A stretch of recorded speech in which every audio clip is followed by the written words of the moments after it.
العزيز الغالي، وهيبقى أول لقاء لنا إن شاء الله مع أحد الأبطال الذين خاضوا هذه المعركة المجيدة. وأتعرف على حضرتك. الحسين محمد حسين عبد الرب. ممكن أعرف رتبة حضرتك في أثناء أكتوبر؟ كان رتبة حضرتك كنت رقيب أول نشان ميكانيكي في اللواء 116 في الفرقة 23 نشان. يا أهلا وسهلا بك. حضرتك توصف لنا إيه شعورك النهارده بعد مرور 40 عاما على هذا الحفل التاريخي وهذا الانتصار العملاق؟ بعد مرور 40 عام الأحداث أكنها لسه امبارح، صدقني والله. يعني أنا امبارح كنت قاعد بحكيها لناس أصحابي أكنها امبارح بالظبط. بدءا من الساعة يعني وأنا أفتكر يوم العمليات يوم الحرب يعني أنا كنت باخد فرقة في الهاكستان واتفرقت امبارح يعني قبلها بليلة فأنا مش عارفين نسيب محدش فاهم حاجة. وجينا قالوا حلوا المدرسة كان قبل العمليات بيعملوا مدارس لكل فرقة عسكرية حاجة اسمها مدرسة المعركة. فمدرسة المعركة دي بتقوي كوادر وبتدي خلفيات للصف الضباط والجنود والضباط استعداد للمرحلة الجاية. حلوا المدرسة الصبحية ورحنا على التياب صوت كبير عشان ناخد أول وحدة في عبور القناة. بعد كنا بناخد وثبات قدامنا وحدة تاخد 5-6 كيلو ناخد احنا وراها وهكذا لحد ما وصلنا القناة. بس أنا للأسف الكتيبة بتاعتي كلها والفرقة عدت القناة واحنا كنا ساعة الثورة أثناء ما حصل الثورة كنا احنا خدنا بالليل على طريق أبو سلطان سالم. في ناس كتير ما تعرفش ايه موضوع الثورة اللي حضرتك بتقول عليه، يا ريت تعرفنا. موضوع الثورة دي كانت منطقة قناة السويس أضيق منطقة في حاجة اسمها إطلاق النار في الحرب بيبقى إن آخر عسكري واقف هنا وآخر عسكري واقف هنا عامل تبادل نيران كده بيبقى آخر الحتة دي. ففي الوقت ده المنطقة دي كانت مفتوحة بين الجيش الثاني والثالث فهم دخلوا هنا. منطقة يعني هي أضيق شخص كده في القناة في الفترة. ممكن أعرف رأي حضرتك في مواصفات الرئيس القادم للبلاد؟ والله الرئيس القادم للبلد حاليا مفيش حد مدني قدام أي حد موجود معين. ورغم ان انا يعني ما حدش السيسي يبقى رئيس جمهوريه للامانه. ليه؟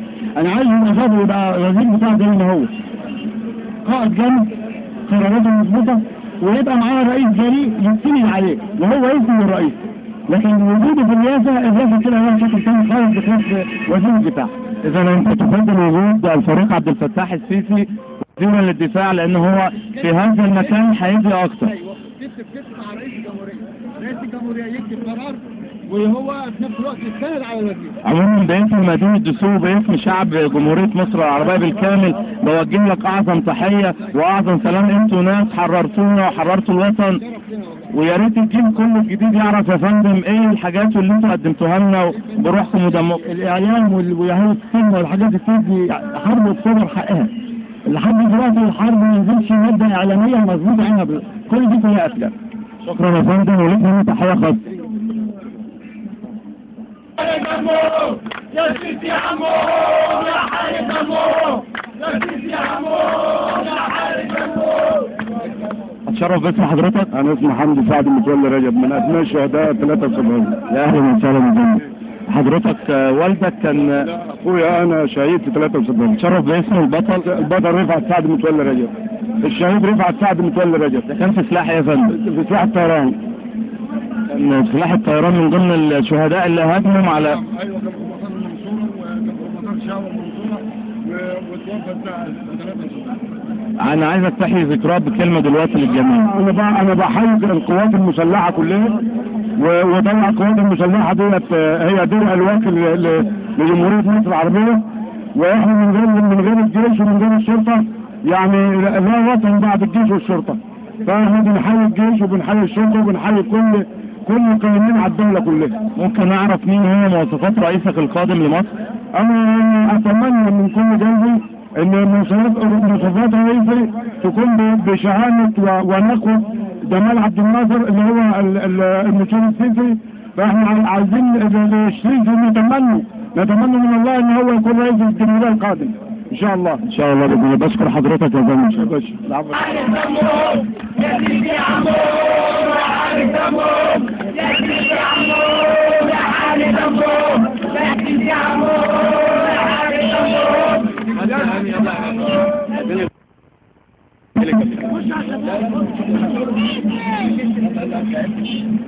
السلام عليكم. وبركاته. ورحمة الله وبركاته. عرف اسم حضرتك. أنا المواطن محمد متولى شرف الدين من دسوق.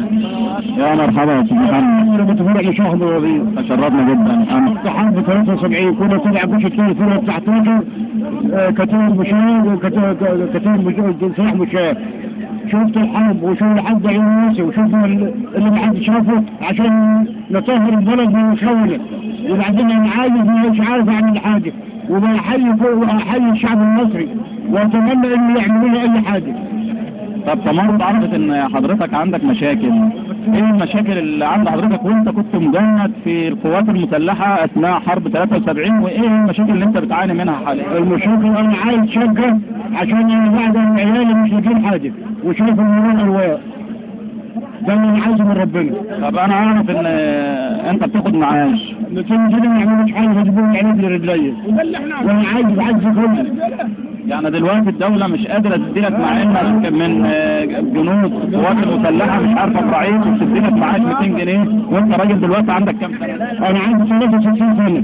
63 سنة دلوقتي وبتاخد 200 جنيه عندك كام عيل؟ عندي 4 3 أولاد؟ وبعدين بتسوي شقة من علي ما حدش يقدر فيها. إيجار ولا؟ إيجار. وربنا معانا بالحال وشو عايز شوف اللي انا فيه وعايز بس المقوى اللي انا معايا عشان انا ابن اكتوبر بتاع الجيش الثالث فرقة 19 وانا اتعينت وانا خدت مضاف ولا خدت اي حاجه وانا خايف وطلعت كده من ربنا. شهودك دي هتوصل بجد الفريق السيسي مباشرة. انا الفريق السيسي وعايز اقول كلمتين للفريق السيسي يا ليلة الانس قولوا للرجال يا سيسي جمعت فينا نصرنا في من يا سيسي وانا حد همك وقلبك لله خالص وزاد النصر. الله يسونك وجودك اتم النصر علشان خاطر مصر يحفظك ربنا يا مدير. شاكرين والف احنا واحنا بنمر كده حوالين النصب التذكاري لقينا مجموعة عائلات قاعدين. اتشرف باسمك يا حاج؟ استاذة ليلى ابو يزيد حجازي. انا بمضي على استمارة تمرد. استمارة حركة تمرد. ايه رأيك في حركة تمرد يا فندم؟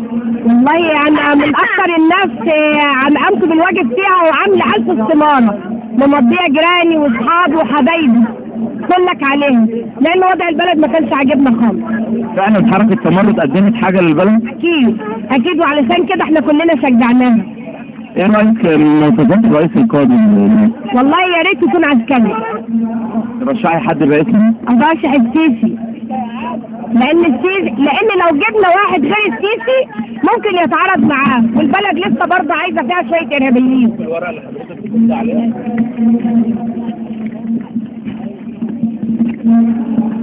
استمارة طلب عضوية تمرد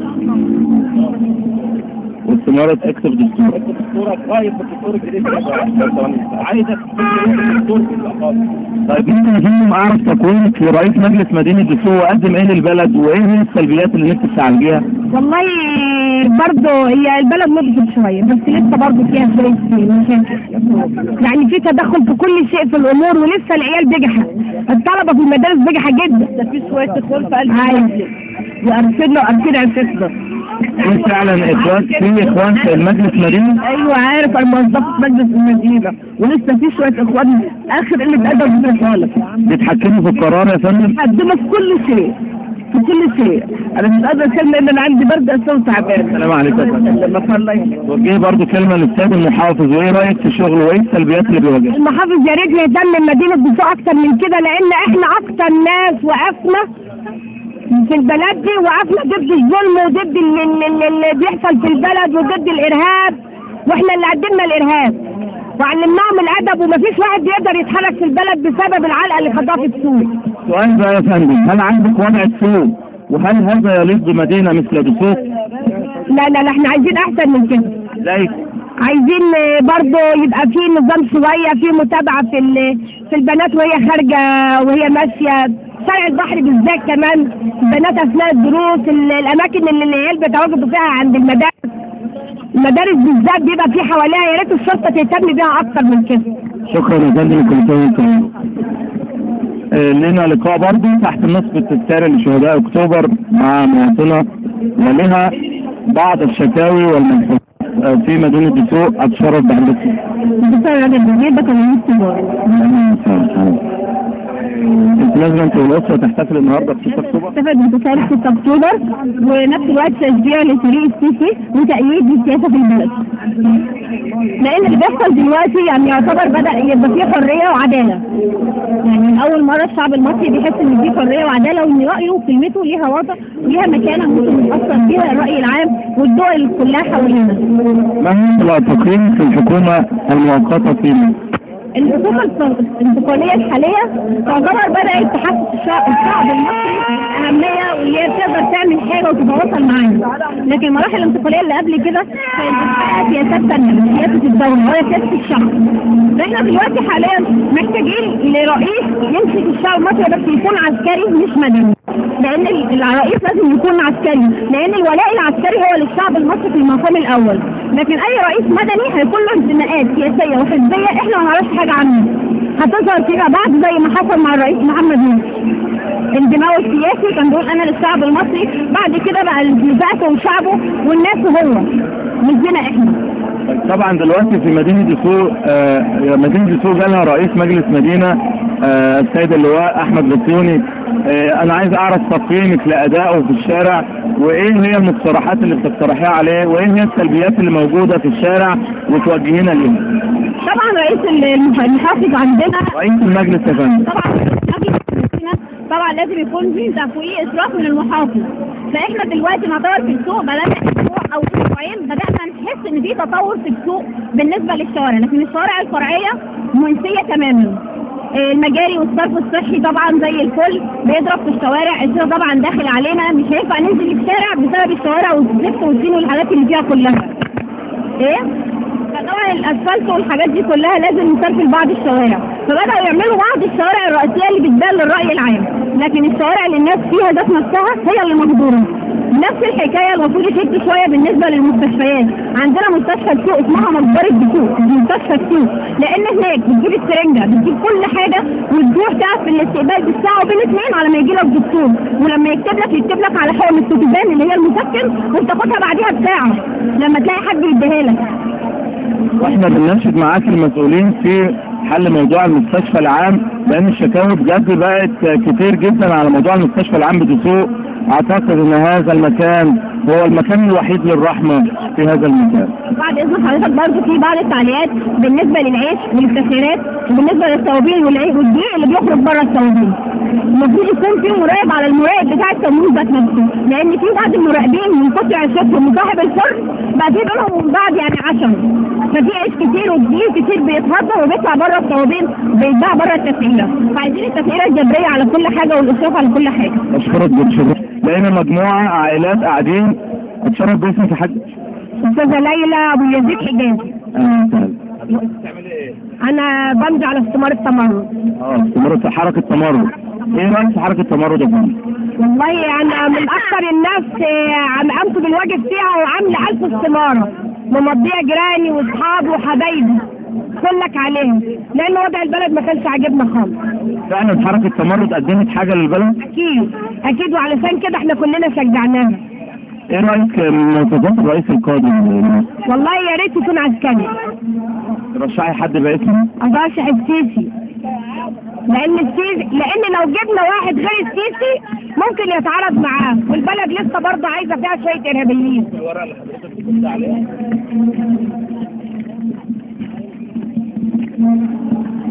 استمارة طلب عضوية تمرد واستمارة اكتب دستور. الدستورة رايك في الدستور الجديد عايزة الدستور طيب ممكن يا فندم اعرف تقويمك لرئيس مجلس مدينة دسوق وقدم ايه للبلد وايه هي السلبيات اللي نفسك تعالجيها؟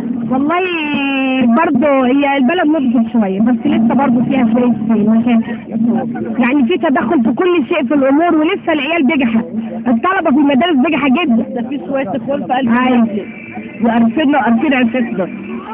فعلا اخوان في المجلس المدينة؟ ايوه عارف، انا موظفة في مجلس المدينة ولسه في شوية اخوان اخر اللي اتقدم فيها خالص. بيتحكموا في القرار يا فندم؟ بيتحكموا في كل شيء. في كل شيء. انا مش قادره اتكلم لان انا عندي برد اساسا وتعبان. السلام عليكم. لما صلي وجه برضه كلمه للاستاذ المحافظ، وايه رايك في شغله وايه السلبيات اللي بيواجهها؟ المحافظ يا ريت يهتم بمدينة دسوق أكتر من كده، لأن إحنا أكتر ناس وقفنا في البلد دي، وقفنا ضد الظلم وضد اللي بيحصل في البلد وضد الإرهاب، وإحنا اللي قدمنا الإرهاب وعلمناهم الأدب، ومفيش واحد بيقدر يتحرك في البلد بسبب العلقة اللي خدوها في السوق. سؤال بقى يا فندم، هل عندك وضع السوق وهل هذا يليق بمدينه مثل دسوق؟ لا إحنا عايزين أحسن من كده. زي عايزين برضه يبقى في نظام شوية، في متابعة في البنات وهي خارجة وهي ماشية شارع البحر بالذات، كمان البنات أثناء الدروس، الأماكن اللي العيال بيتواجدوا فيها عند المدارس بالذات بيبقى في حواليها، يا ريت الشرطة تهتم بيها أكتر من كده. شكرا يا فندم، كل سنه وانت بخير.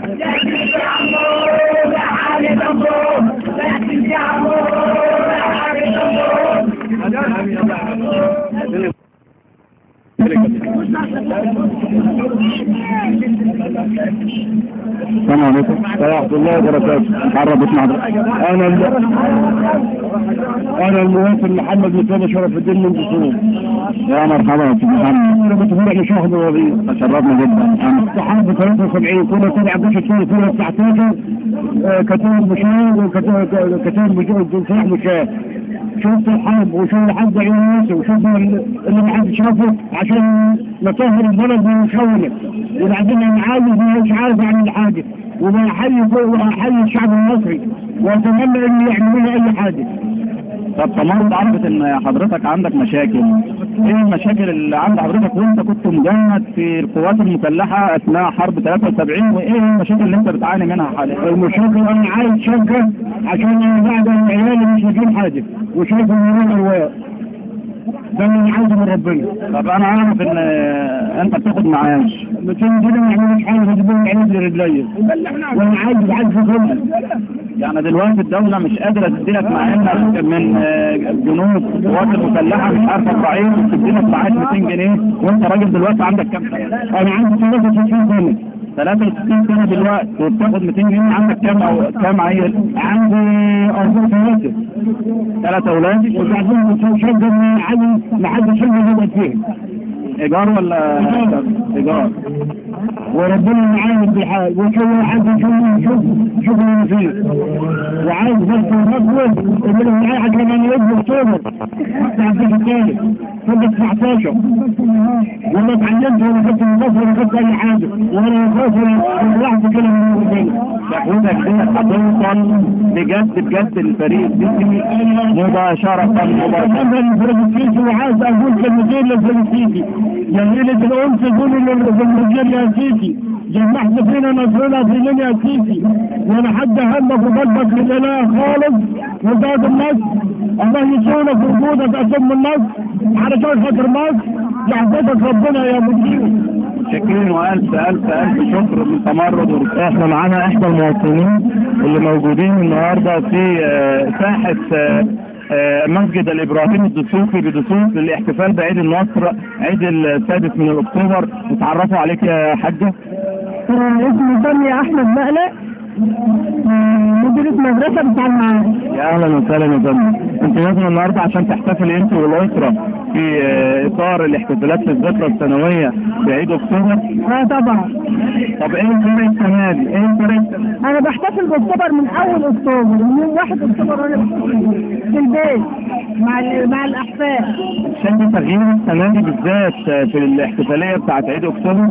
طبعا ده تغيير كبير جدا، اول مره نلمس التغيير الكبير ده، واول مره فعلا بجد نحس باكتوبر. اكتوبر الفتره اللي فاتت كانت ناسا بجد. السنه اللي فاتت دي المفروض اللي ما تتحسبش من تاريخ مصر خالص. السنه بتاعت الاخوان اللي عدت دي يوم ركب على العربيه ولف بيها الاسفاء ومعاه كتب الاستادات، ده المفروض ما كانش حد يجيبها طبعا، ده كان غصب عن الكل انه يقطع الدنيا. طب ممكن نعرف ايه هي مواصفات الرئيس القادم لمصر من وجهة بجد ومن قلبي والله؟ مصر عايزه حاكم في الفتره اللي جايه دي بالذات، لانها فتره حساسه جدا. هي فتره حساسه جدا، هي عايزه حاكم يعني بالاكثر يكون عسكري. بمعنى يكون عسكري. بمعنى يا ريت وانا اتمنى ان هو يكون عبد الفتاح. بشكرك جدا يا فندم. والله من كل قلبي، وبقول له كلمه واحده، لو ربنا قدرك واحنا كلنا معاك بقلوبنا نقدر تكون الرئيس القادم، اول حاجه بقولها لك تعمل العداله الاجتماعيه بين الشعب المصري. بس بتمنى اول حاجه تعملها العداله الاجتماعيه، يعني ما يبقاش في فقير زي ما احنا بنشوف دلوقتي واغنياء. بتمنى ان صوت حضرتك يوصل ان شاء الله للمسؤولين، وكل سنه وانت طيبه. يا رب يا حبيبي. السلك شويه.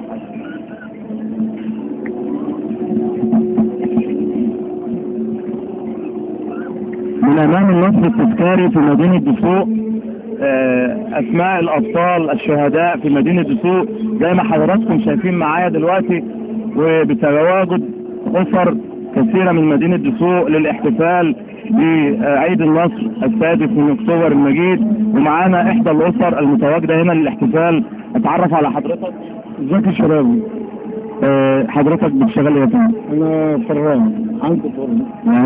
انت حضرتك نازل انت والاسره النهارده للاحتفال؟ لا، جايين نحتفلوا بمناسبة 6 اكتوبر ونحيي الفريق السيسي ونحيي كل الشهداء. ايه رايك في عمل الحكومه المصريه المؤقته حاليا في مصر؟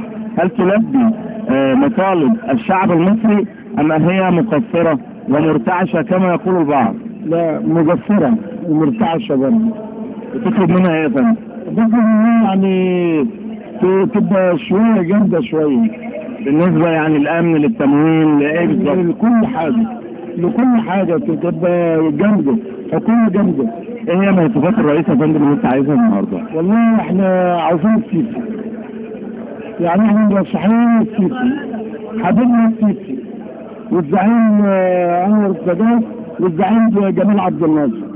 اهلا وسهلا. نازل تحتفلي مع الاسره النهارده؟ نازل احتفل ب 6 اكتوبر واحيي الجيش المصري واقول له ربنا يعينك وربنا يقويك يا رب.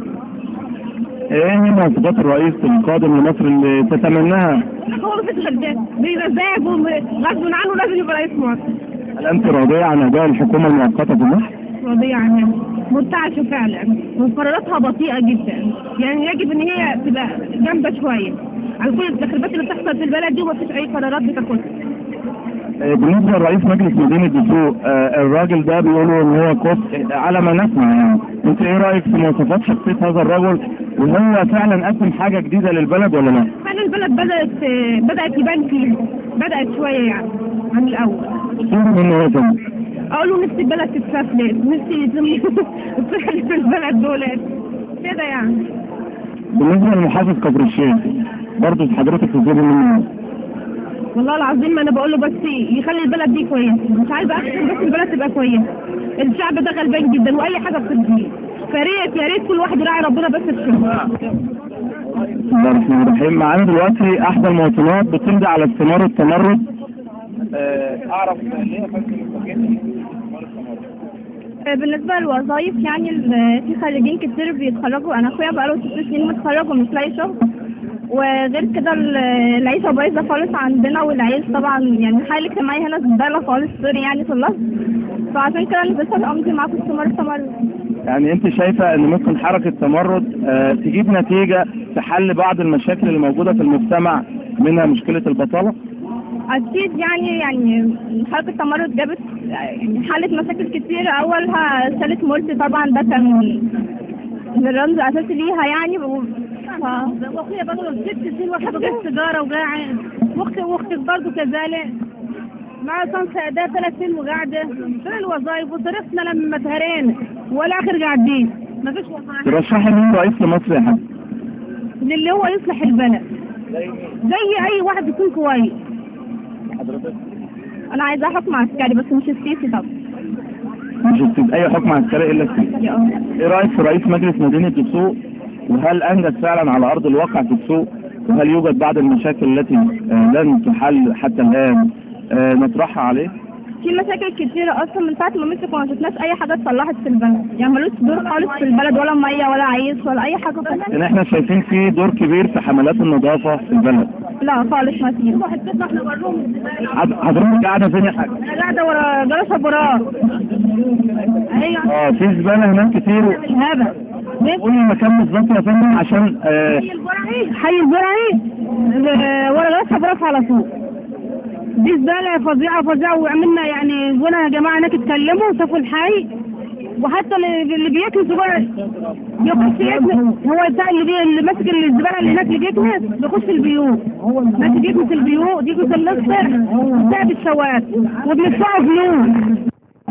اللي بيجي يكنس وكلمته كم مرة واسمه فتحي بيجي بس للسكان المساكن اللي هناك، ماشي بيخش يكنس اللصق وبيخش يكنس البيوت وكلمناه كم مرة. له مناطق معينة. هو له مناطق معينة ما ينزلش. يقول حتى محمد الغابط بيقول هو اللي مصرحه كده، بيقول له ادخل بيوت يعني وكان ليك نسبة وسيبك من الشوارع. احنا هنروح نسوق في الشكوى يقول روح. هو هقول لهم ده انا بعد شغلي بقى ملوش حاجة عني. ده يكلمني انا كمان وقال لي كده. شكرا يا فندم. شكرا. اتعرف بحضرتك. احمد جمال فندم حملة تمرد السوق. ايه بعض الملاحظات اللي انت ملاحظها يا استاذ احمد وعايز تتكلم فيها بصفة ان انت شاب وفي مرحلة بنمر بيها صعيبة جدا في بلدنا؟ والله يا فندم انا شايف ان رئيس مجلس المدينة الحالي بيوعدنا وعود كتير من غير اي تنفيذ، مفيش اي تنفيذ على ارض الواقع. تمام. يا ريت يا استاذ احمد نقول ايه وايه السبب وايه هو الموضوع عشان ما حدش يتهمنا ان احنا بنتهم حد جزافا. وعدنا يا فندم مطالبات كتير يعني زي العيش مثلا، منظومة العيش 1000 فصول لكل مواطن هياخد حقه في العيش. ال20 جنيه طبعا في مواطنين لحد دلوقتي ما بياخدوش العيش بتاعهم. شركات باقي العيش مستكرة العيش يا فندم وبتزود السعر اللي هي عايزاه. وعد يا فندم شباب السوق ان في فرص عمل كتيرة هتتوفر في الوقت الحالي، بحيث ان شباب السوق كله قاعد يا فندم ومفيش حد بيشتغل. ايه المشاكل الثانية اللي بتواجهنا هنا برضه؟ عندنا يا فندم مشكلة زبالة، عندنا مشكلة رصف.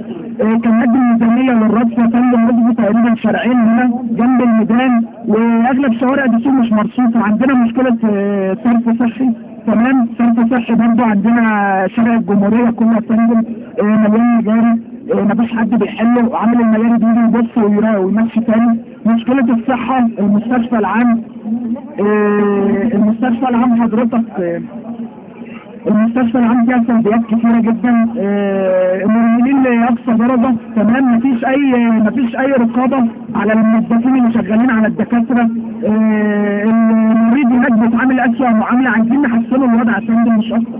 عايزين مسؤول يحس بهموم الناس ويحلها مش أكتر. آخر كلمة بتوجهها للسيد المحافظ المستشار محمد عزت عجوة مستشار محافظ كفر الشيخ.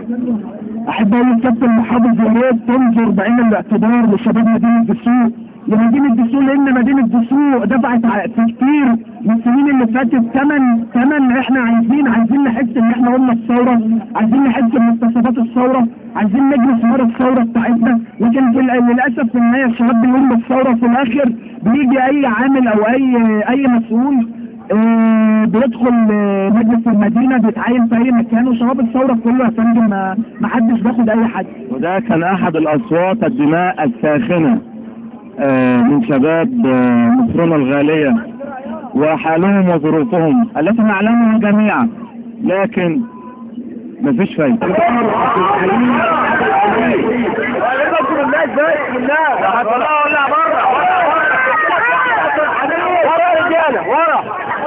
ولا بره احنا وكنت بره الصور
محمد عباس نحتفل به امام الله باذن الله.